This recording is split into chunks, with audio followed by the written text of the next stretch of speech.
techniques, it just came naturally that some of the sensations I had to go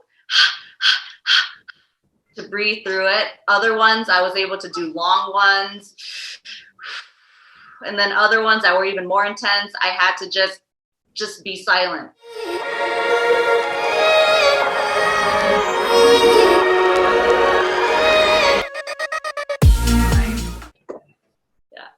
This moment has come for you to deliver this baby. What was your process like, and how did you what was the mental shift like for you? What were the prevailing feelings that you had? What was interesting was, the dates was when I did the last menstrual period and conception date. It was either around May 9th or May 15th, but this was like April 28th. And so it came unexpected in a way, but I was open whether it was earlier or way after May 15th. So there was no anxiety. It was just like, cool, this is happening. Here we radical birth keeper school, and it was cool to express it when my waters were still leaking and I was in class and I was typing to my classmates like, hey, I'm currently leaking right now. And they're like, but you look so calm on camera. I'm like, yeah, because I'm not feeling any sensations yet. And I decided to, at the end of class, we were actually doing case studies and watching free birth videos and some birth videos with midwives and doulas and giving our opinions and takes on it. So it was really funny. And at the end of class, I decided to tell my mentor and teacher, hey, my waters are leaking. And she was so sweet to give me her phone number and say, I'm on 24/7 support if you need me. The blessing. Yeah. Especially somebody who is providing that support to be steady and reliable. With birthing videos, you get to see a lot of emotions, and you see how the mom looks and what the levels of pain were like, and then you see the father be a support. But I kind of want to dig a little bit deeper and actually hear about. I know you were excited, so did the excitement continue throughout, and you moved into a different feeling as time progressed, or when you knew that you were having those delivery contractions, so your contractions were closer together, what were you feeling? There was no feelings of the future. I had to be so present to cope with the contractions, the intensity. There was no other place my mind could go, or else it would feel more intense. So I just had to ride it with what was so fascinating is every different feeling, every different kind of contraction I was getting, I had to breathe differently. Mm-hmm. And I didn't study breathing techniques. It just came naturally that some of the sensations I had to go to breathe through it. Other ones I was able to do long ones. And then other ones that were even more intense, I had to just be silent. And there was no other way for my mind to go anywhere else. Even the thought of moving my hand just to scratch felt even more intense, What's good, everybody? I am SeastarChi. Thanks for cruising with us today. We're here on our natural birth series, and today, per usual, we're going to talk about free birth. And my co-host, my beautiful friend Emily, she just went through her experience, is what we were also anticipating and waiting for. So we can hit this from multiple perspectives, and I'm so happy and excited and proud for her and her family. They just welcomed a new beautiful baby boy into the world. Yes. No precious. I'm so excited for you considering this is your first step into motherhood. Um, but I know it's going to be amazing for you because you are such a beautiful woman and you have Aw. such a unique and impactful way of looking at the world. And I really think that how you understand knowledge, but you're also able to make it interesting and digestible for others.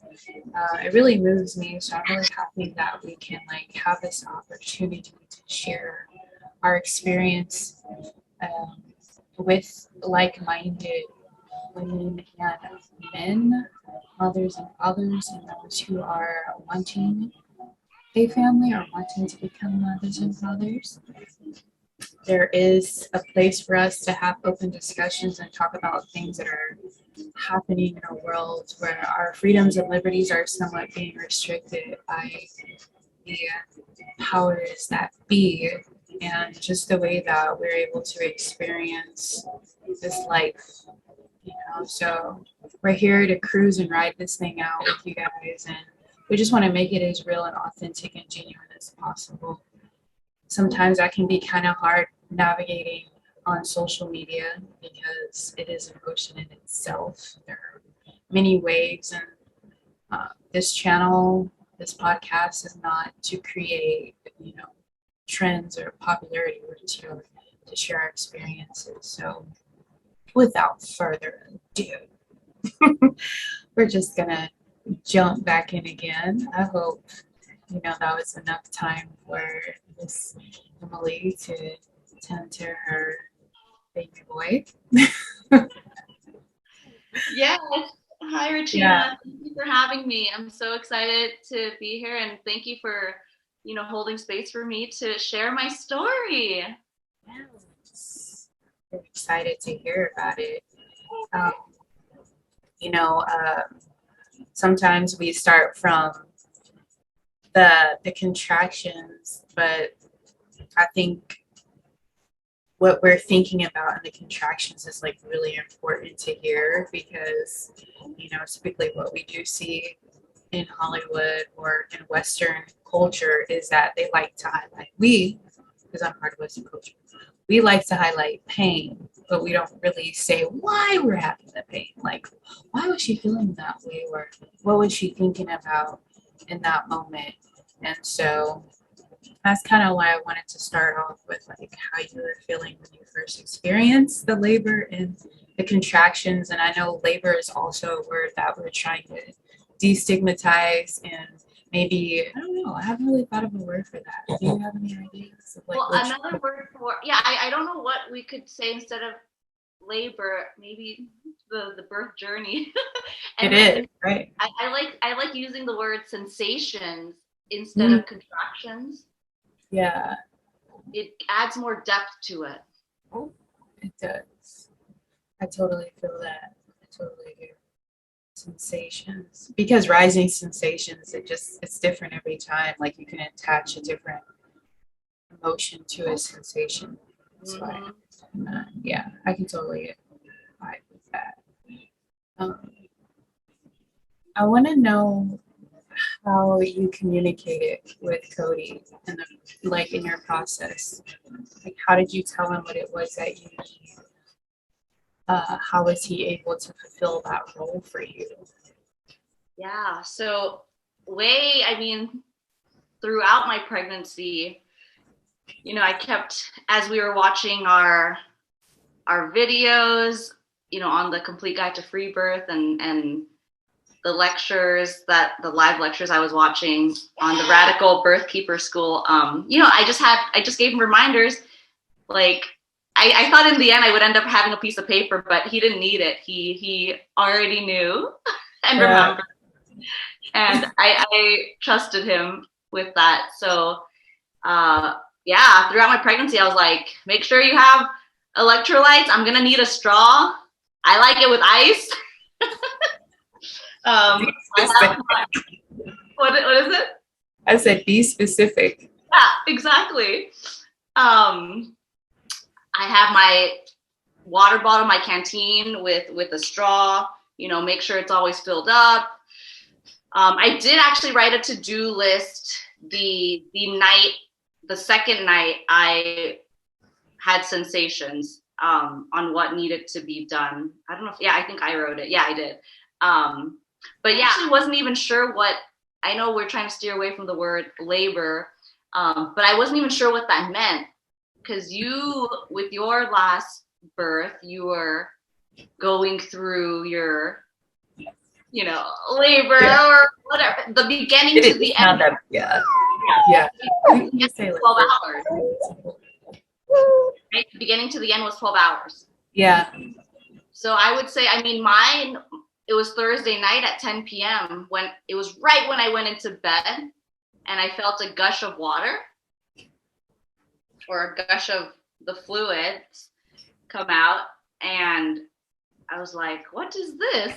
And then I stood up and there was enough on a second gush for it to drip down my leg as I was going to the bathroom. And I said, wow, this might be it. Yeah. And it happened 2 more times and I didn't feel any sensations. So I didn't think too much about it. I didn't want to give it too much energy. I was like, okay, it might come, it might not. I know waters can be open for like 5 days, according to my mentor. And there's nothing to freak out about. Yeah. Or expect sensations to come anytime. So I went to bed. I had like one mild sensation that felt like a cramp. Because I know the stories I've heard. It's like, what do sensations feel like? What do contractions feel like? Oh, it feels like a period cramp. But like, what does that mean, Oh. Yeah. And so I didn't know what that even meant. And I had a very mild one. And I was like, oh, okay, that's it. So I went to bed. Next morning, Friday morning comes around and I'm still feeling fine. I get ready for class at 10 a.m. and my fluids, my waters just keep dripping. And then night falls and I make dinner. We have some pulled pork and the sensations weren't intense enough where I couldn't make coleslaw because I was making coleslaw and then taking a rest in between. I had to pause for a second. And then I started playing some music. It's so funny because during this whole pregnancy, I maybe had a day or two where I was listening to pop music, but most of the time I just wanted to listen to spiritual calming music. Krishna Das playing, and I went to the bathroom and my sensations got even more intense that I had to get up half mid pee to stop the music. Yeah. I needed quiet. Calm. And yeah. Me and Cody went to bed and it's nighttime and man, oh my God. So I had my to-do list. I said, I need the bathroom deep cleaned tonight. Yeah. I need the bedroom ready. So he cleans everything. He goes to the market to get all the foods I listed. So everything's all ready and he gets the workout mats, puts it next to my bed in case I want to kneel. And previously I bought more towels. We got them washed and everything's all ready. And night falls and 2 a.m. rolls around and I wake up and I want to vomit. And I tell Cody, like I'm telling Cody the whole time, like, yeah, I'm feeling sensations. And he's like, okay, cool. Because we're thinking, we didn't want to have expectations on this is going to be fast. You're going to give birth tomorrow. We're like, this could be a marathon. This could be for 5 days. Just ride it out. Mm-hmm. And so he wasn't, not that he would freak out, but he's like, okay, cool. Like, let's just do your thing. Yeah. And so at 2 a.m., I wake him up and I'm like, I need a vomit. And he gets up right away, gets the baby Bjorn potty that we have, and I puke 3 times. Whoa. And I've heard stories where women vomit or diarrhea, and I was just like, oh my God, I hope that's not me. I don't want to vomit. That's the last thing I want to do. Next thing you know, I'm vomiting my pulled pork. And oh my God, so that whole, you could say Friday night early Saturday morning, I'm like trying to find different positions. I get to the floor. I end up sitting on the mats, on the towels, recline, trying to fall asleep. I think I doze off. And then I had Cody blow up my stability ball. And I'm like trying to sit on that, rolling. I'm like, this is not feeling good. And different. right. And so what I found interesting was the whole time with my sensations, I couldn't sit. I had to be reclined. There had to be quite a wide angle between my thighs and my belly. Yeah. I couldn't sit at 90 degrees. Let's see. I feel like that could also have something to do with the size and angle of your uterus. That might be why all of us need different methods of like angles and pain mediation with, you know, like it just must, you know, I'm 5'9", so I'm really tall, and I think that like me sitting down on a ball is taking some of like that extra weight off my uterus and like my pelvic area, so I can like properly open up the birth canal. You are a little bit shorter than I am, right? How tall are you? I'm 5'2". What? No, you're not. Yes, I am. You are not 5'2". I am. 6, girl. What? I know. You was frolicking in Dallas. You had me buy really high heels at TJ Maxx. I did. Okay. Well, it could be, but you know, that's just what my intuition is telling me. That's something to look into. I can totally see how you would need something different than I needed. Makes sense. Like, Thursday morning, actually, before my waters broke, that was the first day. I mean, in third trimester, I mean, where I was so exhausted. I like woke up, ate, like made pancakes, and I went back to bed, and I couldn't even attend my 10 a.m. class. I missed it. And I've never felt so exhausted. And it's just interesting that who knows? I mean, maybe, I'm sure it has a role. That night my waters broke. I needed to conserve energy. Yeah. Something's happening. Yeah. Yeah. See, energy, like, remember how it's saying don't go too far away from your house? Because, like, at the end of your journey, like at that threshold, it seems like your body has like an automatic hibernation button that goes into effect. It's like, yeah, it's able to leave. You just kind of have to be where you're gonna be at. You're not gonna be able to go very far, and so like you get clues. You know, I said like for me, it was that I felt like space cadetty, like. And for you, it was an actual physical, actually had to, you know, vomit, and that's how your body let you know this is what's about to go down. We're going to just need to chill here and make sure everything is clean. So just out of curiosity, you did do a dry birth, yeah? yes. Land birth. Huh? Land birth, dry birth. Yeah. Yeah. I definitely want to hear about that. Do you feel like your body was able to go through that pretty smoothly? Like, how many pushes did it take for you to meet him? Yeah. What's funny was though I didn't have like a tub, one of the advice I got from my classmates who was like a midwife in the UK, she was just like, well, you know, you could always go in the shower and spray the water, hot water on your back and belly. I said, that's a great idea. So in between sensations, I just wanted to change the environment, change it up, just to take my mind off of it. So I did take a hot shower, and it felt good. And I was like, my sensations, I didn't feel my sensations during the shower, and I was like, oh, maybe this is working. And the next thing you know, they're rolling back as I'm in the shower. And but it was just nice to change it up.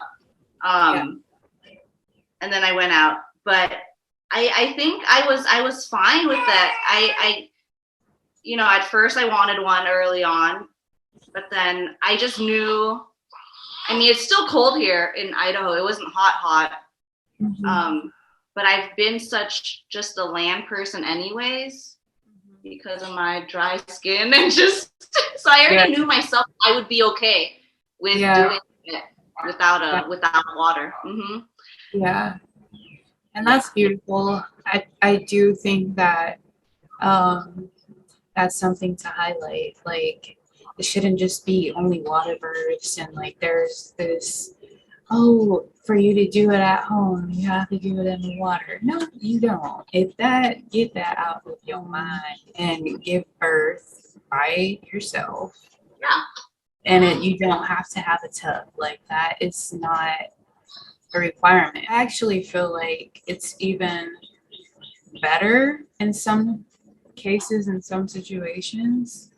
So don't think that you need a water birth, and don't let somebody talk you into that either. If that's really not what you're trying to do, then don't do it. Yeah, like, we'll just go ahead and make that announcement right now, because this, like, we are advocating free birth. We are talking about free birth. Segue a little bit really quick, because right now we're in a very interesting climate with the way the world and the economy is going right now. I feel like it is essential to speak about having confidence as a woman and being able to birth at home and not in a hospital, because there might be a situation where you're not able to get to a hospital. And you shouldn't have a whole bunch of fear surrounding your mind that you can't do it at home, or that you don't have the necessary and essential tools inside of you to be able to do that. Like, there are resources that will help you, but if you're not able to get to a hospital and national emergency threat or something like that, and you are pregnant, you need to be able to do that at home and know that you can do it at home, and don't let anybody tell you otherwise. Like, if you have to, you just need to feel like that space will be held for you, and have faith and know that you can trust in God and everything is going to be okay. Keep your mind away from fear about all the bad things that can happen. Did your mind ever take you to a place of fear? There was no fear that came up because of the work I did during my pregnancy. And for me, that took educating myself, debunking the myths that we hear, understanding what a complication, educating myself, understanding what a complication looks like, what an emergency looks like, and realizing that those two things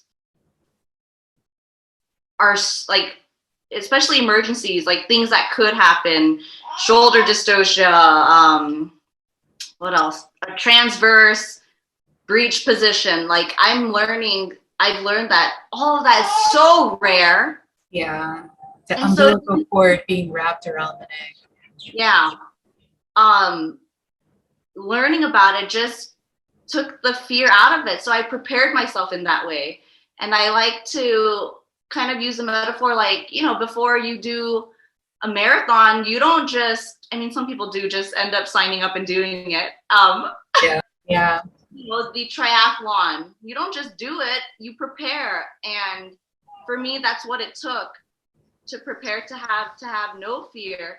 And the affirmation I was having during my birth process was, I can do this, I can do this, I can do this. And when I was in my, second to last most intense sensations, Cody told me at the end later on was, he said, you said at one point that you can't do this, but it wasn't out of, I want to go to the hospital, I can't do this. It was just out of agony, out of the pain I was feeling. Yeah. And Cody reminded me that agony be coming on like, agony, girl, I ain't got time for you. Go away. Go away. Yeah. And Cody said to me, you can do this. You can do this. You've done so many things, and you can. And so, and we can talk about it later. But yeah, he held so much sacred space for me. Like, I needed him, and I wasn't sure if I was gonna go into the bathroom and close the door, and that's all. But I needed him there for me. It was Yes. I'm a true believer in the Most High God. Yeshua HaMashiach, Jesus Christ. That man is missing a rib, and I feel like we're that rib. Like when you meet, and it's just like there's something about the womb, and then like the baby being in that space as well, that it just keeps us close and bonded.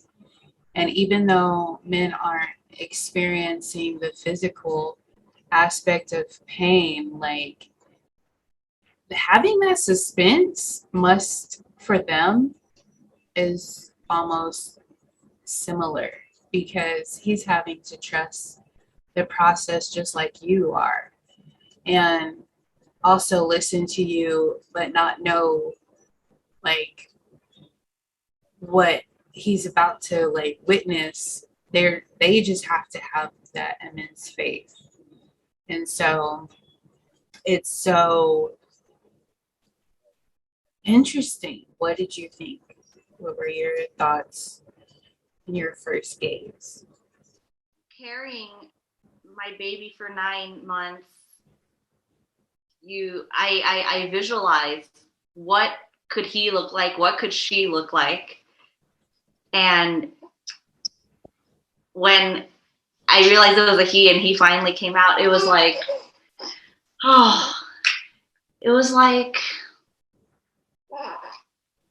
you're here. Yeah.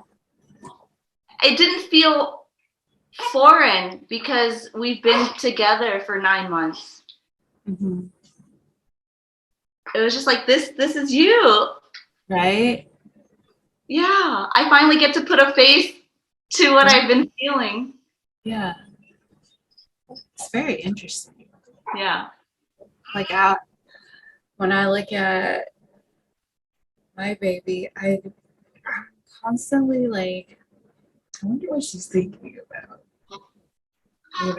Like, because it's like, obviously babies are learning, but we just assume that they don't know our language based on the level of ability they have to communicate with us, other than like, but if you really start talking to them, you start making contact with their eyes and like gazing, and it almost feels like they're communicating with you like telepathically and telling you what it is that they need, and you're able to make out like the little babbles into words, like, oh, I know what that is, or oh, okay, yeah, I can get that. And it's like, wait, but they're not actually saying it. And so mommies and daddies rely more on words than we actually realize. And then that's also like an evolution of the bond that you and the baby share, because you were already doing that when they were in utero. Like when you had a craving, you got it. So they were communicating with you how all this. and you acquiesced to that, right? So they've been communicating with you and you've been learning how to communicate with them. So it shouldn't, that development of communication doesn't just go away once they enter this dimension. It only, gets greater. But we're the ones who start to rely more on words, that type of communication. Like, I wonder why that is. It's very perplexing. I feel like it's so instinctual. Mm-hmm. If we listen to our instincts, if we trust our instincts, the way we understand our babies only, the way that only mother and between mother and baby can is all instinctual. And I've been practicing the natural infant hygiene, and then elimination communication. Or do you use a sling to carry a Maratel? Yeah, I actually have 2 different carriers. I have one for, I would say like house, just it's a little bit more close and it requires less straps. I mean, all carriers require less straps, but I don't trust other people. It's not that I don't trust myself. So I would rather have the straps and not have the straps if I'm exiting the house. So I'll have the one that is like fabric for the house. And I really do like baby wearing because I feel babies they just came out of the womb, so they naturally want to be close to you. And so if you're not providing some sort of exposure to them, like having them in the swing so that they can check out their environment, then keep them close to you so that they can see what it is that you're doing and how they fit into your life. Like sometimes the best way to bond is just to slow down for a little bit and explain what it is that you're doing. So if you have like a natural, like if you plan your days out, then make space to put your baby on, wear your baby, and let them know what it is that you're doing. So if it's Sunday, and Sunday's laundry day, oh, well, okay, we're going to do laundry today.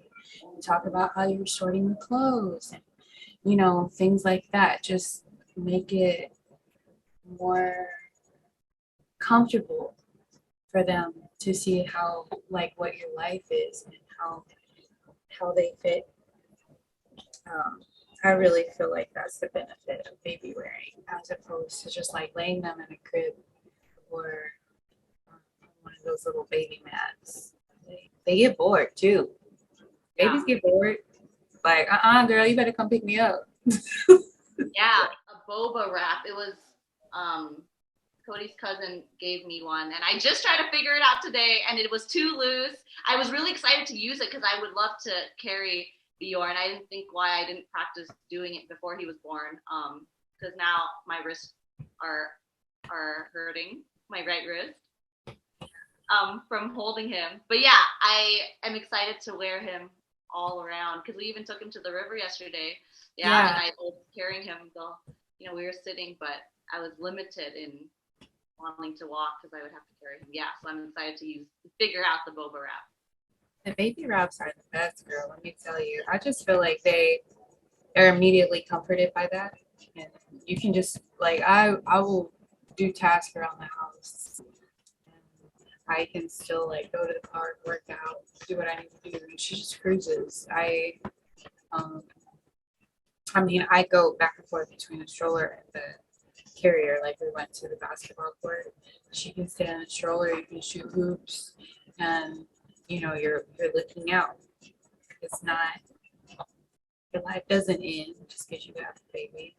And the wraps come in the wraps come in handy, when they're super fuzzy and they start teething. What age is that? Yeah, that's a gem right there. When they start teething y'all, put that baby on. Let them like go to town on their little hand. They'll be okay. Like, Yeah. but that's a super thought. What brand wrap and carrier do you have? Okay, so I have a Kobe. You say Moby? I think it's Kobe, girl. Moby? Kobe. Uh, I think it's the Kobe wrap. Is it easy to use? Huh? Is it easy to wrap? Yes, we don't do the complicados over here. Okay. I want to learn how to do like a traditional African wrap. That would be amazing. But right now, I'm keeping it simple. Okay. So I got one of them little Kobe wraps, and it's just you put like the baby, like you put them in while it's already on, and then they have like this little part that ties around, um, almost like a kimono, but it like ties around the bottom section, you know. Um, and then that's it. But then I have a tula. Oh, I heard about that one. Okay. Yeah, I love the tula one. It's a Yeah. breathable one because like we're here in Hawaii and it's hot Yeah. a lot of the time. So I needed a breathable fabric, and she's been I've had her since she was maybe after a month. I put her in the tula, and she's just been going in that everywhere. I walk. Okay, so my place has stairs, and I don't like the idea of like holding a baby and walking downstairs. It just makes me kind of like uncomfortable. So I always put her in the Tula carrier and walk down the stairs, and it's just like provides a little bit more peace of mind because I'm like, I feel yeah. I've had to walk down the stairs carrying. isn't it a weird feeling? I'm just like, I don't know this. I don't know. Stairs are not natural for mommy. Like not. I don't think we're supposed to be ascending and descending stairs like with babies. It just doesn't. It doesn't feel right to me. And I mean, I live here, so that's what I'm doing because I have to. But it doesn't feel necessarily comfortable while I'm doing it. That's all I'm trying to say. But have you been using a stroller at all? No, we don't have one. We really, I mean, we don't have sidewalks. I mean, we don't even have sidewalks. So the only thing, because my mom was like, "Oh, do you want a stroller?" And I was like, "I don't think we'll use one. I don't see myself using one." I mean, the only thing I would need to get is like when we go hiking, because we don't really walk anywhere. I see. And our main street is like, we don't even walk down Main Street. I mean, it's like 2 blocks. But I would want, instead of a stroller, I would want to get a backpacking thing to hike with baby. Yeah, towel and a stroller because I feel like it provides them with a little independence and they get to see things from a different perspective. And it's funny, like watching them wonder and looking out the stroller. Looks so cute. Yeah.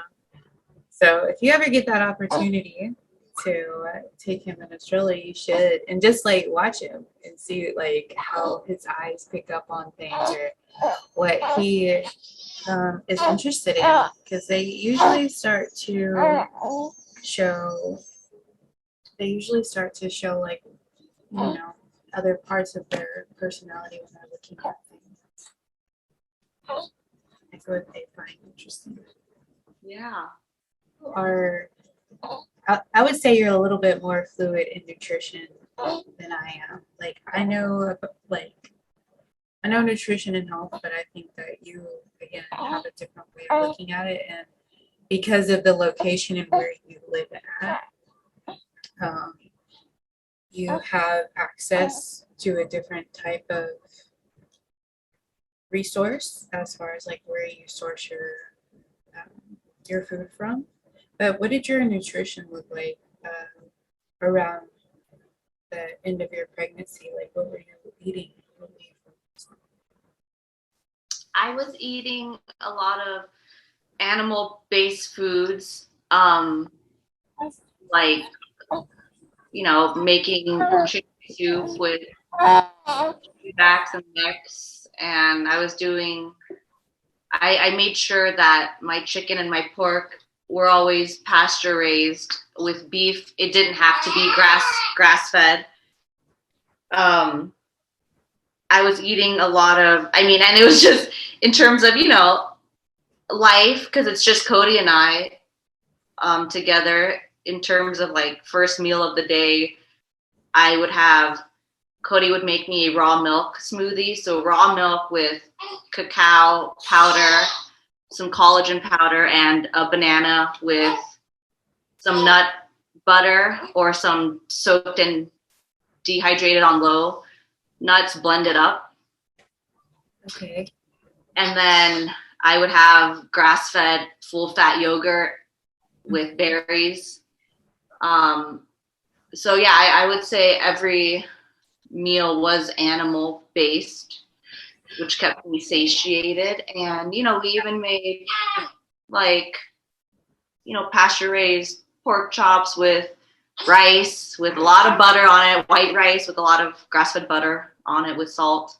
Yeah, just simple meals that were cooked at home, stayed away from processed foods. And yeah, I wish I had access to pineapple and mangoes, but all we have during this time is imported from another state berries and bananas. Tell you, baby, how much I requested watermelon. Let me say, Oh, bring the watermelon. Need them watermelon, strawberries, pineapples. I was like, just watermelon was the main thing. It still is. I love watermelon. I was talking to Cody, like trying to just bond with Cody and say, Cody, what's your favorite fruit? I was like, do you know mine? And watermelon's my number one. Number two is cantaloupe. Really? Yep. I love lychees. Oh my gosh. Lychees are they're just so delicious. Well, if we're talking, those kind of fruit too. Number one would be mangosteen. Do they have mangosteen in Hawaii? I'm sure somebody's growing it on their property here. Yeah, like jackfruit is so delicious. Oh my gosh. Jackfruit is so good. There are like soursop. I really love soursop. You guys write these down. Write these down. Soursop, jackfruit, lilikoi. What's that? Lilikoi. It's like it grows off of a vine. So they come in different colors: yellow, green. The green ones mature into a ripened yellow, but they also have, I'm sure, other colors. But it's like a very sweet, sour fruit. It's so good. It's tangy. It has like little seeds in the center of it. Hey, look that up. I don't know how to describe. Yeah, I don't really know how to describe. I guess you could say it's a passion fruit in the passion fruit family. Okay. But all the passion fruits are normally delicious. That's my favorite family. Hey girls, drop a call. I know like bananas are very rich, but for some reason I just didn't want I didn't want a whole lot of richness. I just didn't want to be like going a whole lot. I just wanted like that feeling. Okay. I needed like water. The quenching feeling. Yes, Yeah. Yes, that. The ice cubes were helpful as well. Yeah. Okay. So you and I are both prior military. Mm-hmm. And I definitely feel like we have a different insight on how we look at the current climate of the world today. Like since we were in the military into like where things are at now and how things are progressing forward. Do you see that there will be a need for more women to free birth? Do you think that we will approach a time when that is called for? Well, yeah, it's funny you say that, right? Because that's what was happening, right? Mm-hmm. Corona thing, more women were doing that, right? I mean, I from some articles I read, which is great. It Because, is.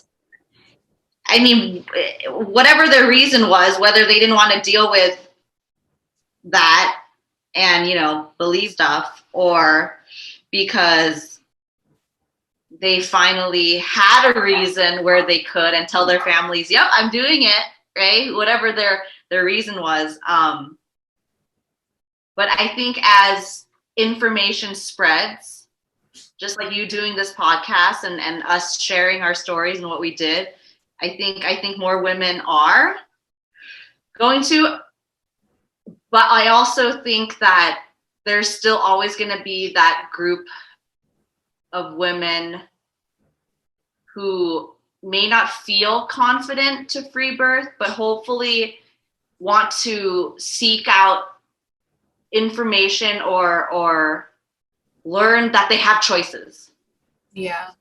Because a lot of women, I feel, don't, they think that they don't have a choice, that the hospital is the only choice. Yeah.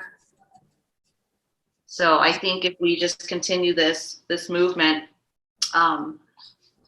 to let women know that they have a choice. You can do it. It's just,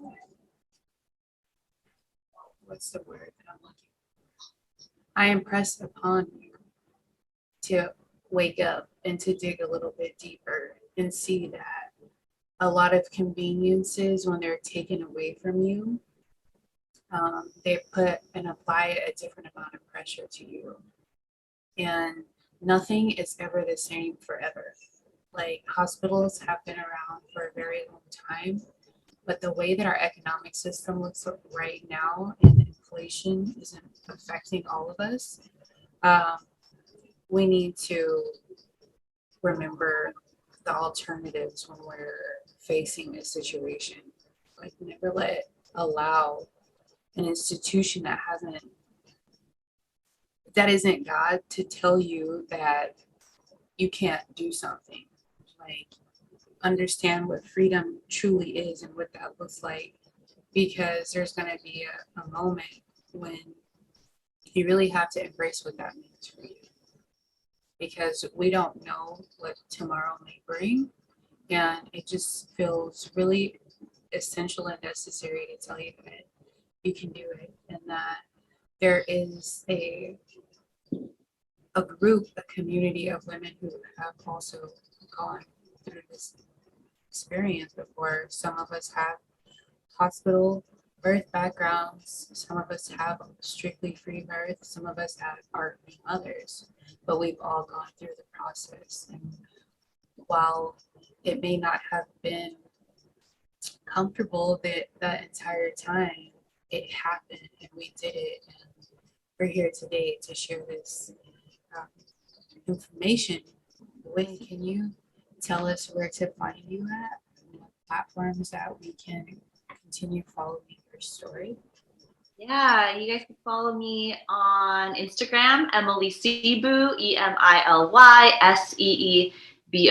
I also have a YouTube channel, the Emily Seeboo YouTube channel. You can find me there.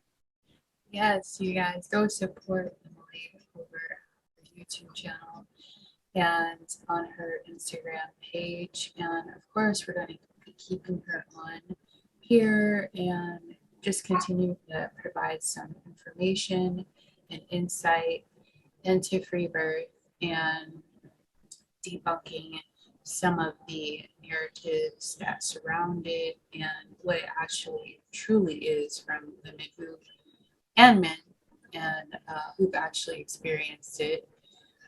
But we are here we don't have to be muted by those that feel like we are doing something a little bit too radical. life is about being radical. Radical and diplomatic at the same time. There is a very fine balance there, and you shouldn't doubt yourself and what it is that you're truly capable of. And never let fear take control. So, is there any last things that you would like to say before we cruise up on out of here? I would just like to tell all the women out there to trust birth, to trust nature, to trust your body, that your body can blissfully give birth to your baby.